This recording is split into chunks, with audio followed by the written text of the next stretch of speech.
Je suis pas du tout misogyne. Je suis pas du tout misogyne, alors là, j'interdis qu'on dise ça.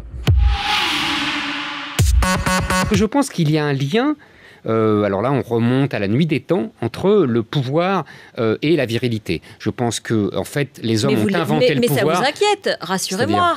C'est-à-dire que le pouvoir ne doit pas rester seulement dans la main des hommes. Mais bien sûr que si, sinon il se dilapide. Les femmes sont les régentes. C'est dans l'histoire de France, ça a toujours été comme ça. Oui, mais il faut le partager. Elles n'expriment pas le pouvoir.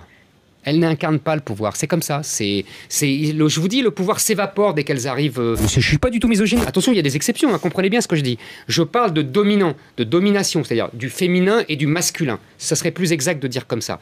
Le masculin est lié au pouvoir. Il peut y avoir des femmes qui exercent un pouvoir. Parce qu'elles ont des valeurs masculines. Voilà, exactement. C'est plus précis de le dire comme ça.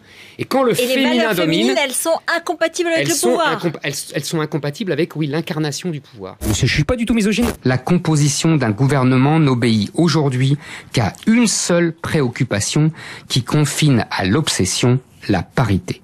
Et si on veut se faire bien voir des médias, on ajoute un zeste de diversité. C'est ainsi qu'ont éclos Ramayad, Rachida Dati ou Najat Vallaud-Belkacem. Je ne suis pas du tout misogyne. Les hommes sont complètement perdus, ils ne savent plus qui ils sont. Et du coup, les femmes, par réflexe, disent « Ah oui, moi, je ne veux pas d'un macho ». Mais en fait, elles ne savent même pas ce qu'est un macho. Et elles ne savent même pas ce qu'elles veulent.